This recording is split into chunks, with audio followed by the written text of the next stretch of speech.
Hemen ume jatorrak dauzkagu, ta golfoak gurasoa.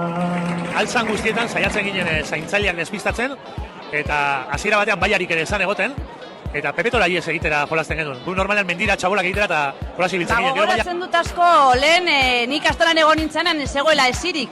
Mendiarekin eta bitzabolak hartzen genituen. Baitu, ontxe jartokian gaudela, alabari esat kontatzen nion, urtea pasatzen ziren ahala joaten ginen, gero eta maizuen urbilago goten, ez da. Gero eta nagusiago esaten ginenan, jateko garaian, txarra ginenan jateko momentuan, egiten ginen alako txintxak, gogoratzen naiz Ariztabala, Gaizka Urrutiko Txea, Zirren Meñika, azkenak gilela jatokitik irtetzen, ostontzen janaria. Irakaslerik gustokoena Inigo Txintxurreta izan zen. Niretzako bat maitatuena, Nemezo adibidez. Bandereño Maribi, izan zen nire irakasle maitatuena. Trompagaz asko jolasten genuen, eta futbolean eta eskupilotan bebai. Kasuan gure garaian, niretzat behintzat Javi Olabarriaga izan zen.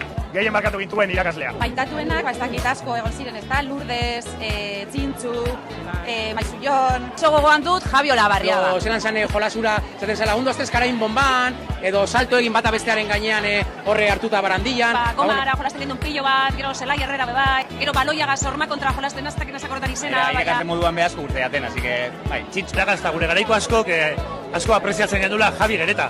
Maizu magia deitzen geuntzen. Bitureukon txiki-txikia ginenean gure gelan sartzeko eta beti magia trukoren bat egiteko eta engainatu egiten gintuen. Gehien gogoratzen dudana Maizullon izan. Saiatzen ginen behintzat, jolastokiko esia saltatu eta Pepetora alde egitea, ez? Eta horre biltzen ziren jantokiko langileak beti gure atzean, ez? Igual Mertxe Santa Maria okin genuen alako erlazio, klaseko ikasle guztiekan, putxu bat berezia, ez? Oso pertsona jatorra zan, asko maitatzen gintuela sentitzen genuen. Argi neukan, nire alaba betorri barzala ikastolara, amatxu bezain zoriontzu izateko, ez da? Pasaizo celebreak bat baino gehiago, baina uste dut horrek ezin direla hemen kontatu.